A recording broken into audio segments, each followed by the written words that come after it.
Wonderful. Again, thank you all so much this evening for joining us. I want to begin by saying that I have a tremendous amount of admiration for our presenter. I was born in the late 1970s, so I am of a generation that directly benefited from all of the hard work that tonight's presenter and many other women have put in. Because of her, I have the privilege of saying that I have had the opportunity to work for a number of female CEOs and female executive directors, including at the Camden Public Library where I work right now. So again, I have a debt of gratitude to our presenter this evening. She also happens to have a very long and impressive and remarkable bio, and I think that when you have that many accomplishments, it's important to kind of mention them. So I'm going to go ahead and read her bio now. After graduating from Penn State in 1962, she became one of the first women to receive an MBA degree from the Harvard Business School in 1964. After working as the assistant vice president at Citibank, she accepted a position as staff assistant to President Richard M. Nixon in 1971 with the mission to recruit talented women into leadership positions in federal government. After great success, she was nominated and confirmed as commissioner and vice chairman of the newly established Consumer Product Safety Commission in 1973. After 6 years of service, she returned to business, founding a consulting firm and becoming a director of a number of corporate boards, a senior fellow at the Wharton School, and director of the Wharton Government and Business Program at the University of Pennsylvania. I'm sorry, where we go? And at various times a member of the President's Advisory Committee for Trade Policy Negotiations as a U.S. delegate to the United Nations General Assembly. In 1992 to 93, she served as the 29th Secretary of Commerce in the administration of President George H.W. Bush.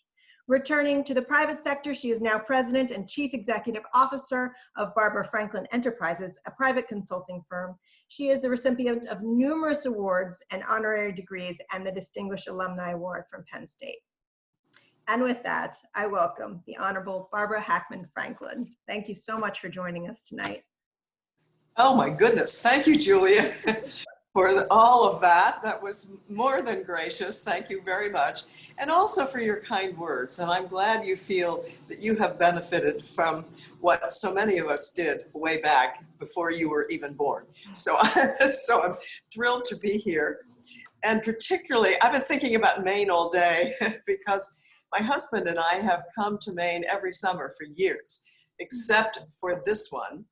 And we were recalling earlier that actually we anchored at Camden in the anchorage, and were awakened by something in the middle of the night. We can't remember about that, but we were there. I never got to the public library, and I'm sorry that I didn't. It's a wonderful historic place that you have. So thank you for having me. I'm just, as I said, I'm thrilled to be here and to get my little piece of Maine this way. So thanks for that too. Of course. Well, now I'm going to hold the book up. Presumably everybody can see it anyway. This is the story of what happened in the early 70s, the breakthroughs that occurred for women. And I should say first that this book, A Matter of Simple Justice, first was published in 2012, and it grew out of an oral history project. Penn State is as Julia said, my undergrad alma mater, and my papers were donated to Penn State after my government service. Lee Stout, who was the historian, or rather archivist, was cataloging my papers, and he called me one day and he said, "Do you realize that what you did here was really important? It wasn't just puff. Shouldn't we record the stories of the women who were there, their careers, their lives?" And that started an oral history project, and the back half of this book is the stories of a bunch of those women appointees. And that alone is fabulous reading if you would like to know what the world was like back then, because it wasn't quite the way it is today in terms of opportunities for women. Anyway, this year then, Penn State Library Press decided to re-release the book in celebration of the centennial of the 19th Amendment to the US Constitution, which guaranteed women the right to vote. A momentous undertaking, and they accomplished it after 70 years. And I mean, I personally am grateful to have the vote and everything that brings with us. So that's really, we're celebrating women's history this year. That chapter 100 years ago, and hopefully this one, which was 50 years ago. So now, what's in the book? Let me give you a quick overview of what's in the book. The president decided he wanted to advance women in the federal government. And he was dead serious about this. And the first thing he did was to send to his cabinet secretaries and agency heads, they were all men, a missive saying, I want an action plan about how we're going to advance women in your departments. And I want it back in a month. And I want you to tell me who's going to be the point person. Now that happened just about the time that I arrived at the White House to create a new function to actually recruit the women who were to be on the top level jobs. I had been sitting at Citibank, as you said, assistant vice president, not too far along out of Harvard Business School, and arrived at the White House with only a desk, and we had to get a secretary and a few other accoutrements later. But anyway, there I was, and I was committed to do this. I really cared about the issue. Well, about 2 weeks after I got there, I was told I needed to meet the press. And so a press briefing was set up, only the women of the press. They were not pleased about that, I have to tell you, in the Roosevelt room in the White House, rather than the briefing room. So they were a little bit upset when they walked in. And the first question out of the box to me was, how can you be the recruiter of women if your title is Staff Assistant for Executive Manpower? Now, that is a very good question with no good answer. And the session, I felt, just deteriorated after that. But the press that came out of it really was okay because it showed that something was happening. So what did we do? Well, okay, my job was to recruit those women. And what I literally had to do was beat the bushes, which meant going to the federal regions. There were 10 men, not sure what we have now, a hub city, making some contacts and saying, okay, who here is an outstanding woman that we could maybe invite to come into government service? And that way we built a talent bank, which ended up having 1,000 women in it. One women's group had already started to do that, so that gave us a start. So that's what I was up to day and night. And the key thing here that I really want to point out, this whole thing worked because we had goals that were very specific, and there were action plans, and there was monitoring of all of that, and then there was a reward. The reward in this case for the cabinet secretaries was a note from the president if he did a good job. If he didn't, another kind of note, and I know that because I was the one drafting the notes and sending them upstairs.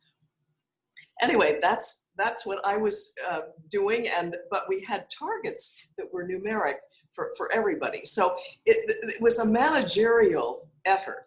Now my office, besides doing this recruiting, my office was responsible for monitoring the progress that was being made at all the departments and agencies. So we worked hard at doing that. Just another little war story from that era. Not too long after I had been there, I was taken to a luncheon by a man whose name you might remember, except he's no longer with us. So I'm going to leave that be. Took me to a luncheon and very proudly introduced me as Barbara Franklin, the president's new recruiter of women. And he said, I'm pleased to tell you she's wearing a bra. Now, where does that come from? Well, the women's movement was very active at this time. And one of the symbolic things that was being done was to burn bras. So he thought that was really cute. I did not, but I chose to just let it go and ignore it. But that gives you a little idea about some of the climate back then. And I think it's fair to say that not everyone in that White House really thought what the president was wanting to do was a good idea. But it was the president's desire, and he was paying attention to what these progress reports were. So important. The results were that we were to, let's see, I have to go back. It was in a year, I was to double, it's a collective we, a lot of people helped here. I didn't do this all alone. Double the numbers of the women in the top job, and we had done that in about 6 months. So by the time we got to a year, it had tripled, and then it had quadrupled.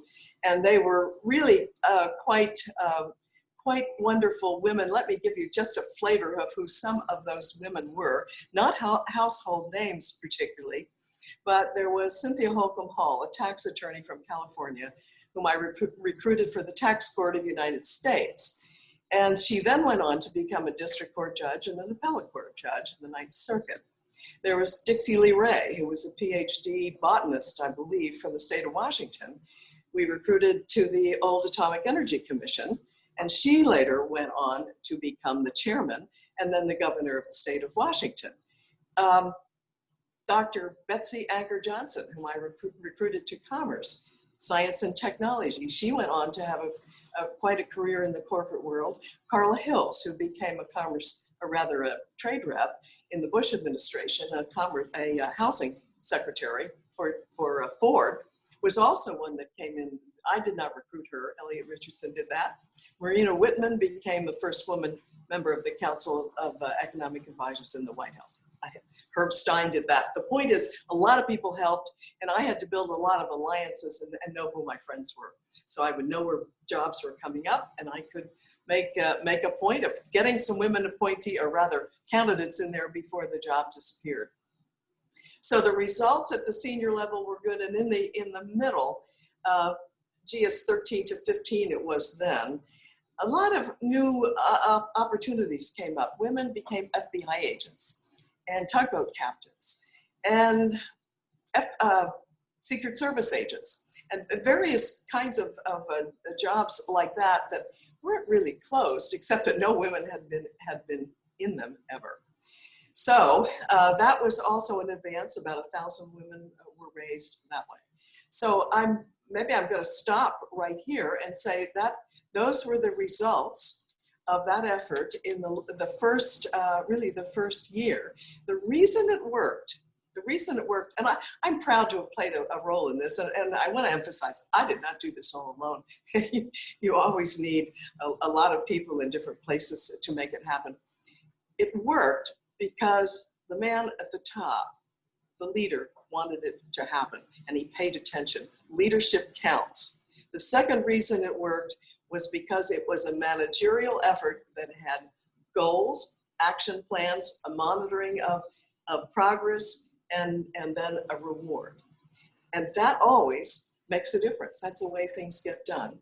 And then I think the Times called for this, even though there was not consensus in our country then that careers for women beyond teaching, nursing, and secretaries was a really good idea. So in some ways, the president was ahead of his time, but there was the women's movement making some noise and advocating strongly. So I think all of that kind of came together, but it really needed the leader at the top, and then I did my role as best I could. So I'm going to stop right there. Our first question that just came in actually is directly related to what you're just saying. Bill is asking, any notion as to why President Nixon specifically was so inclined to get more women involved with the machinations of the federal government? Did his wife or daughters have any influence? Do you know of any personal reason why this was meaningful for him? That's a great question, and we've been asked that a lot. I think there were several parts of it, but yes, I do think his wife and daughters had something to do with it. If you know anything about Pat Nixon, she was a self-made woman who got herself educated, and she earned her way through. I mean, she earned the money for her education and did it, and got to New York and got back. And I think she was she never did it publicly except about the Supreme Court. She was a quiet voice in his ear the whole time, I really think. And he had 2 daughters. And the other influencer here was his mother. His mother had a college degree at a time when most women did not. So I think in many ways, President Nixon was surrounded by women. So there was that. And then I think the women's movement started to create a political imperative.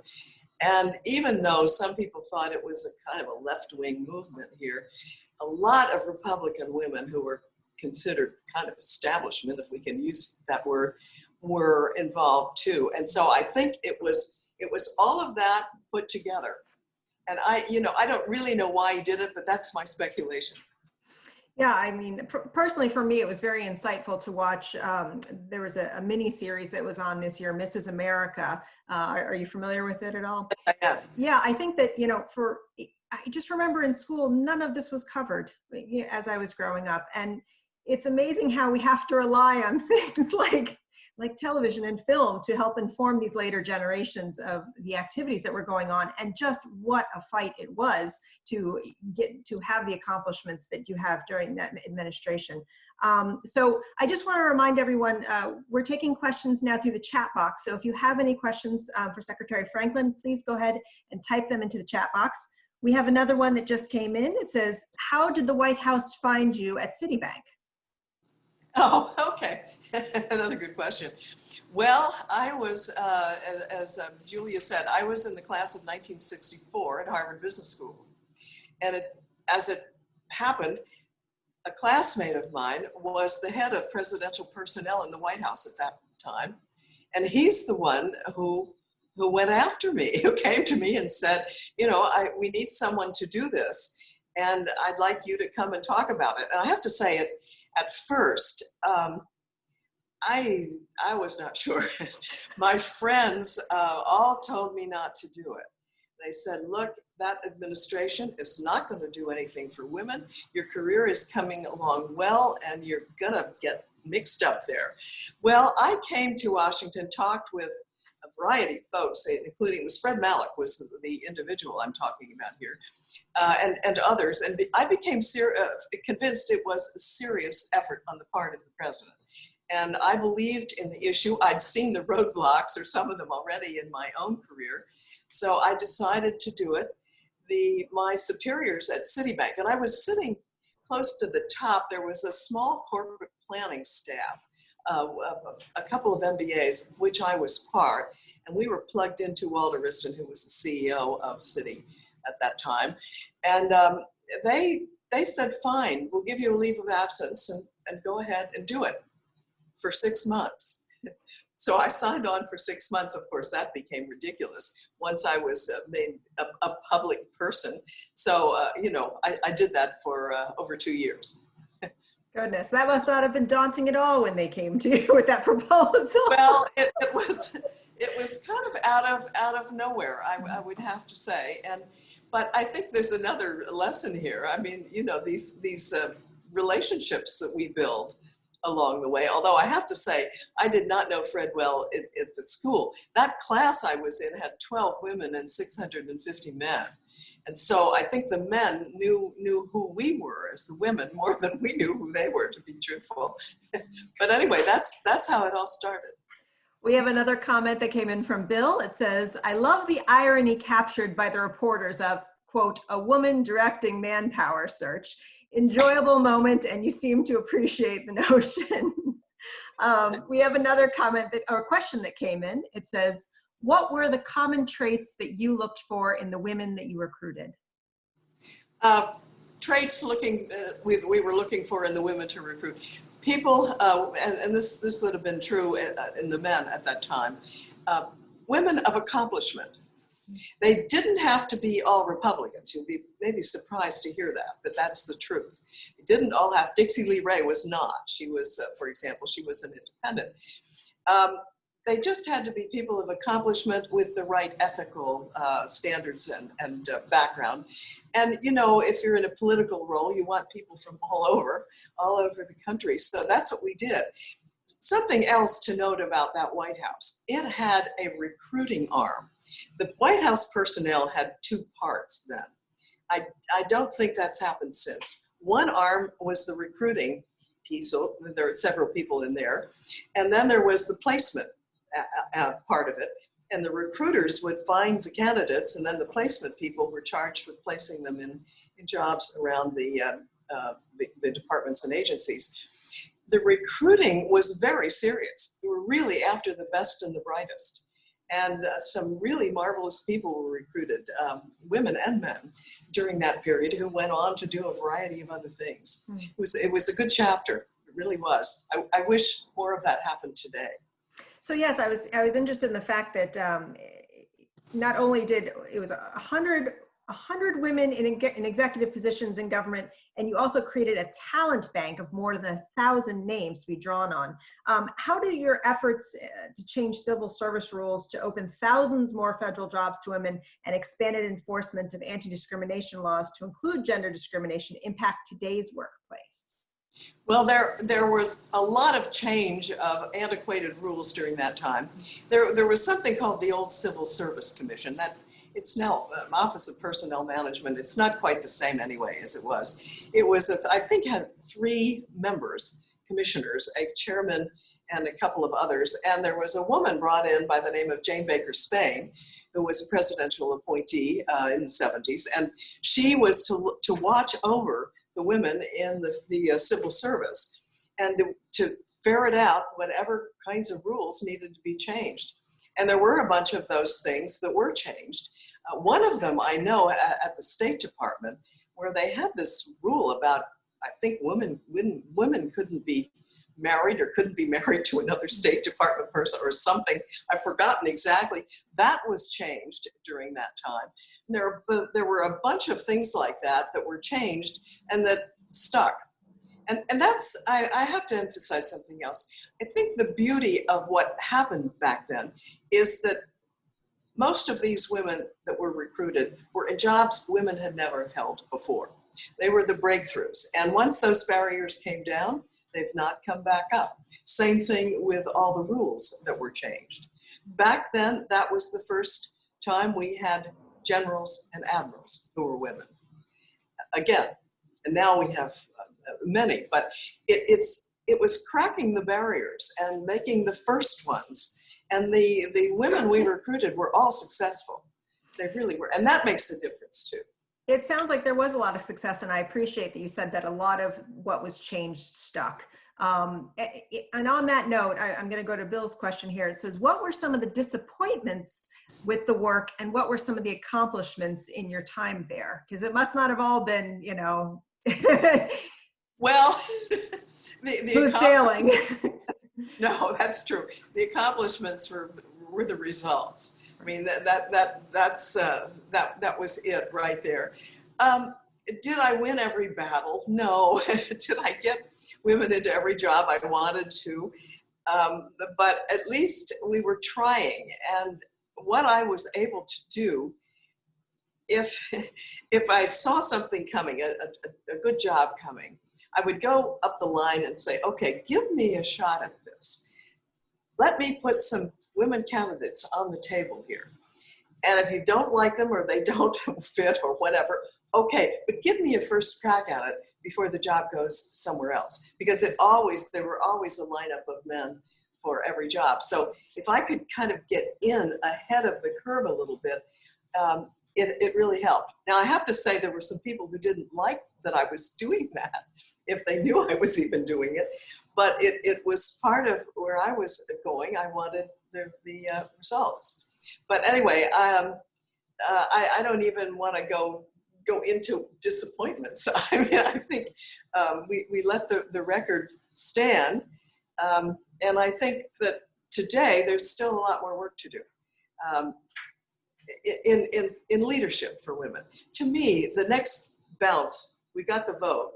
Okay, now we really need more women in leadership. We have 25% roughly of women in the US Congress.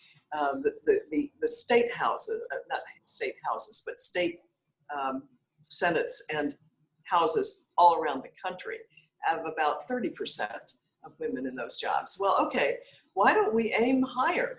Why don't we aim higher? Why don't we aim for 50%? Can't do that overnight, perhaps, but let's aim. Let's really be serious about that. I'd like to see more women CEOs and more women on boards of directors too. Sure. So there's still work to be done here. So I guess that's where I am. Let's not talk about anything that didn't happen right in the past. Let's carry on and go forward. Absolutely. You know, and I was going to mention in July, news broke that the number of female CEOs in the Fortune 500 list hit an all-time record at 37. So there's there's still more work to be done with that, as you were saying, and I'd actually like to talk about that a little bit more in a moment. But I just want to make sure I don't miss a couple questions that came in. This one kind of jumps backwards a little bit. It says, how long were you at Citibank and how did you get there after Harvard? I know you touched on it a minute, but did you have anything else to say about that? How did I get to Citibank? Well, I was at Citibank. Well, let me back up. Out of Harvard Business School, I was hired at the Singer Company in New York, the old Singer Company. Now it's totally different, has been disbanded literally, or is in pieces, different places. I was hired there. I had a couple of job offers. It was the best one I had. I would have to tell you at the time, I think the women were being offered roughly half of what the men were being offered. There was a real disparity there. I went to Singer, and I was first in the consumer products division, which was the sewing machine outfit. And I didn't know how to sew, but you know, that's okay. We were marketing. But then from there, I got into corporate planning at the company, which was at a corporate level. And that was when corporate planning was just becoming a discipline. And that there I did some interesting work. And I was actually pulled out of there to go to Citibank when they were starting this corporate planning outfit there with maybe there were 3 of us in it. There were 3 MBAs in it. So that's how I got there. And I was at Citibank for, let's see, I think I got there in like 1969. And so I'd been there for 2 years and then went to the White House. Always thought I would go back, but didn't work out that way. I want to kind of go back to what we were just saying before about CEOs and board members. And so as folks move forward with all of this, the forward of your book discusses how your generation and the dynamic next generation of global business leaders and young women and men are working to keep us moving forward in the pursuit of equity. This multi-generational approach is important, isn't it? Yes, absolutely. And I feel that right now, if we look back in history and we're celebrating 100 years after the vote, and we can celebrate 50 years after the 70s and what we did, but there's a lot to do. We've got to pass the torch. The younger generations or multiple generations really need to be moving forward to bring more women into leadership and just make our society a fairer, better place, I think. I believe in. What are some ways that you feel that these CEOs, these female CEOs specifically, and these female board members, what are some things that they can do to help the ball continue rolling? What are some things that you would recommend, some initiatives that they take to make sure that they're attracting enough women to work for them and to come into these roles and to strive while in school for the higher degrees and the higher positions? Well, first of all, again, leadership counts. And if the person sitting in the CEO seat wants to have more women moving through the company and up into senior ranks, that can be a definite message sent down the line. And I know some CEOs who really have done that. And once again, it's the same process. If you want to accomplish something, you need to set some targets, some objectives, and have some action plans. How do you get there? And how do women need to be educated, trained within a company, moved around from one thing to another so they can continue to move up the line, monitor progress, and then there needs to be a reward for those managers, let's say down the line, who are doing the right thing in terms of helping women to succeed. Where women get stuck in the corporate world is in the middle. And I've certainly seen that sitting on corporate boards. Somehow something happens in the middle. That there's reactions, or I call it invisible resistance today. That there are still, in the minds of some people, stereotypes about women, or that, gee, she's not tough enough, or she's this or that or something. often it's not articulated. It's just hint in someone's head. Now today, if you say something wrong and you're a man, you can get sued too. That was not always the case. But it's somewhere we have this resistance. I don't know what it is exactly. If I did, I would probably write it all over the creation, but invisible resistance to women in leadership. And I think women, for our part now, need to, if you really want to succeed here, then you have to know what you want to do, know what you're good at, know what you really want to do, and pursue it with passion, but be prepared. Get whatever you need in terms of education or skills, and then just go for it. You need allies and friends. It helps to have some mentors, some people who will help you along, which is happening in companies now. There are CEOs who are overseeing down here mentoring programs, so that women are getting a little more coaching and help. And coaches are a good thing, Lots of folks have coaches. I've advised some women to go get your own coach. If the company's not going to do that, then do it, because you do need to be confident. You need to be prepared. You need to be confident. You need to be able to compete, in other words. A question came in from Wendy. It says, do you know where we are at this point with the percentage of women in government? In government, I know where we are in the public, in our Congress. I don't know in the executive branch the numbers or percentages. No, I really do not. But I don't believe any of the barriers that we knocked down way back have been put back up. And there have been some other ones that have been broken. There's now a woman at the top of the CIA. I wasn't sure I would ever see that. So I think in the executive branch, generally speaking, since the 70s, things have gone along pretty well. My concern isn't as much there now as it is in our Congress and in our state assemblies and senates and governorships as well. And someday we're going to have a woman president. I used to make speeches like that. In 1972, I pulled one of them out the other day. I thought, oh my goodness, to young people, college students, saying that, what I'd like to see in my lifetime is a woman president of the United States. And maybe it will be one of you, I would say. So we'll see. We're not there yet, but we're climbing. Yes, and I think really in these last 4 years, especially, we've seen a giant leap in the number of women running for political office. So that's been fascinating to watch, and it's curious to see how that trend continues. Can you identify any periods in time in your career where you got nervous and saw setbacks happening that made you worry that maybe there was going to be some reversals? Like you said, a lot of what was put in place, continued to move forward. But was there any period of time where you started to get nervous that maybe this might not work out? Well, not really. Although change never happens at the same pace. Sometimes there are spurts, and then there's a little bit of pulling back, and then there's another spurt.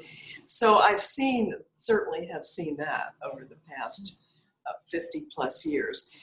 But I think that's just the nature of things. And I just think to me, it underscores the need why we really have to keep pushing if we're going to have more women in leadership and have a society that has more women in all kinds of places. And diversity is powerful. I've seen it. I've seen the power of it, and how decisions that have diverse folks around a table will be better decisions, and they will stick. And I just, I guess I'm on a little bit of a crusade about this. But we all have to keep at it. Things don't happen by themselves, and sometimes there can be backsliding. We don't want backsliding. We want forward pushing. Missy has sent in a comment. It says, schools like Cornell, Notre Dame, Stanford, etc. are offering women in leadership courses. Are you familiar with any of these programs, and what would you hope these courses would entail?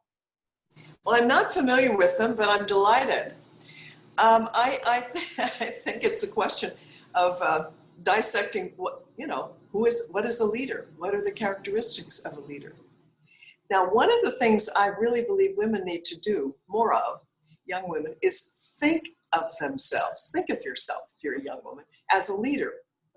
And if you are in a career, working at a career, you've got to have that in your mindset. And then there's some other things that I think women just need to pay more attention to. One is, this may sound weird, voices. Now, I'm cracking a little today, but I have had voice lessons over the years when I realized that somehow I wasn't speaking with enough authority. Well, now I know I could talk over anyone in any room if I have to. Now, I don't, but that's just one of the kinds of things. It's maybe superficial, but it's one of the things that I think women need to think about. The other thing is the other major thing I think of is how to frame comments. Sometimes women are not enough declarative. They'll say, well, maybe we should consider this. When you should say, look, here's another idea. There are different ways of doing this. I remember years ago, Margaret Mead, who was the anthropologist, I remember hearing her speak, and this must be 30 years ago.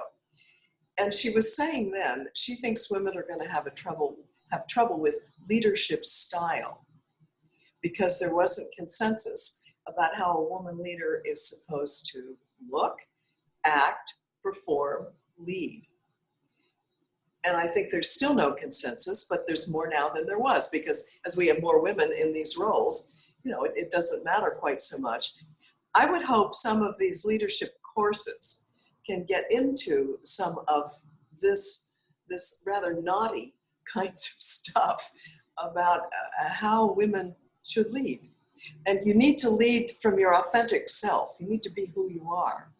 But there are also some other things that need to be emphasized if you're going to compete with everybody else, particularly with men who have big, deep voices.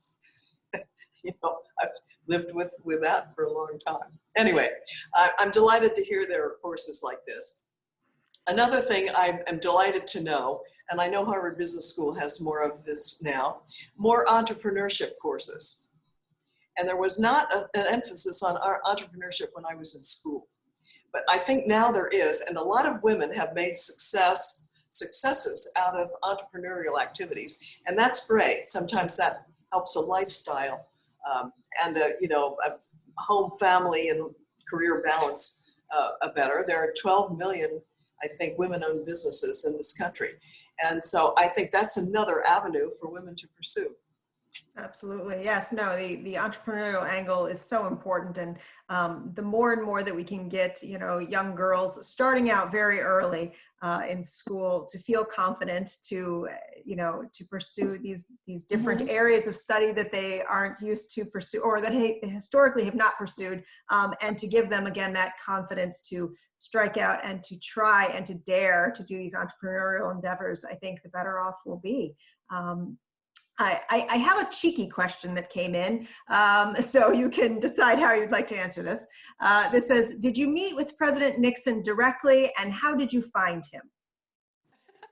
Oh my goodness. Did I? Yes, I did, but not all the time, of course. I mean, I was down here in the White House bureaucracy. Well, I found him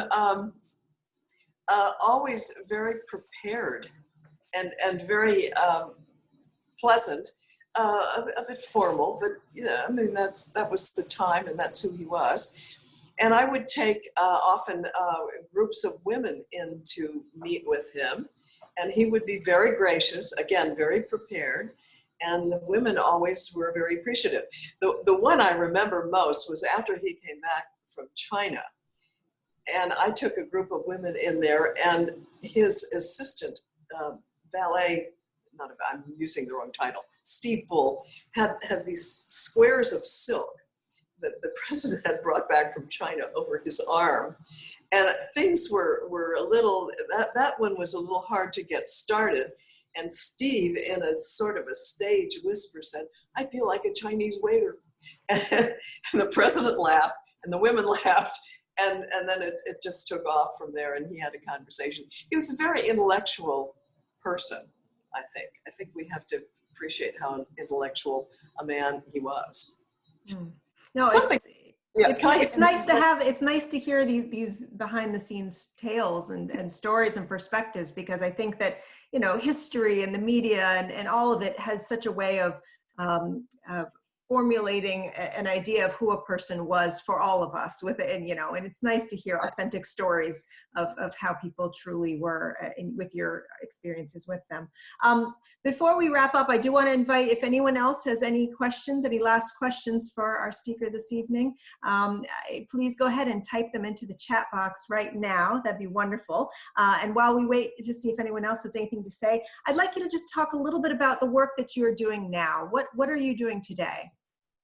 What am I doing today? Well, I'm crusading about women in leadership. That's one thing that I am doing. I am still deeply engaged in the situation with China. And that began with a mission that President Bush 41 sent me on when I was Commerce Secretary, at a time when relations were very low. And the economic relationship was really very small, but it had ground to a halt because of the events at Tiananmen Square in June of 1989. And he sent me to in effect restart that economic relationship and put a better face, a plane on the relationship, so that it was just before we were leaving office, so that the new administration would have a better base to start that relationship from. However, a lot of years have gone on. I've been engaged with the China relationship for all the years in between. We are at a very low point right now that is of great concern, quite frankly. And I think going forward, we're going to face some questions, we, the United States, about how we are going to deal with, manage this relationship with this other country. And it's not a simple situation, but it's a very important thing to be resolved. So I'm also on some, the polite way to say this, I have aged off corporate boards, which have retirement ages, but I do have a bunch of other not-for-profit boards that I care very much about. And one is the National Museum of American History, because I care a lot about our democratic process, and that is one of the things that museum cares about. So. Well, I thank you so much. It's great to hear that you are still working hard for, you know, for the cause of equality, and that you are working hard on the China situation as well. And I think we need reasonable, very level-headed people like you getting your voice into that conversation. So thank you for that work as well. I appreciate you being here this evening. We're having some comments coming in, people also saying thank you for this insightful talk. Can you please tell us again about your book, if you could hold it up so we can see what the cover looks like. The book is A Matter of Simple Justice, The Untold Story of Barbara Hackman Franklin and a Few Good Women. The Camden Public Library has ordered a copy of this, so if there's anyone here as part of this program this evening, you're welcome to check it out at our library. I know it's also available online in bookstores. The reissued one has a different cover that has this photograph of women appointees in the Rose Garden of the White House, April 1972. You'll love the photograph and the big hair. Not a big hair in this photograph, but there's some very, very important women in this. And so anyway, there's also a new foreword by Sarah Eisen, who is a younger generation woman who is a CNBC anchor. The hope is that younger people will think about the history here, these two chapters of women's history, and will be inspired to continue the push forward for women in leadership. Yeah. I need to say something that is going on in Maine that I think is terrific. It's former Senator Olympia Snowe has an institute that I believe is aimed at high school girls, helping them to be better prepared and to be more confident as they go forward into their lives. And I think this is great. I think starting at younger ages to have women feel prepared and feel confident is a really important thing to do going forward as well. Yeah, we've been lucky here in Maine. I mean, with Senator Collins, Olympia Snow, we have our governor Janet Mills right now, our governor. So nice. we've got some solid female role models here in government in Maine. So we're lucky. Again, thank you so much, Secretary Franklin. This has been a very, very interesting conversation. I look forward to getting my hands on your book at the library and reading it. It's great to have had you here with us this evening. And well, thank you very much. I've enjoyed it. I appreciate all of you and Maine too. Yes, come back when it's safe and you can travel again. Yes, yes. To our beautiful, beautiful town. For everyone who's joined us this evening, thank you. You are all welcome to visit librarycamden.org to find out about all of the great programs we have going on. We do talks like this almost every Tuesday and Thursday evening, and I encourage you to join us for those. Again, we've recorded this. We're going to put it on YouTube afterwards, so please share it with your friends and family so they can hear some of this important story. I wish you all a wonderful evening, and thanks again, Secretary Franklin. Okay, thanks. Bye-bye. Bye-bye.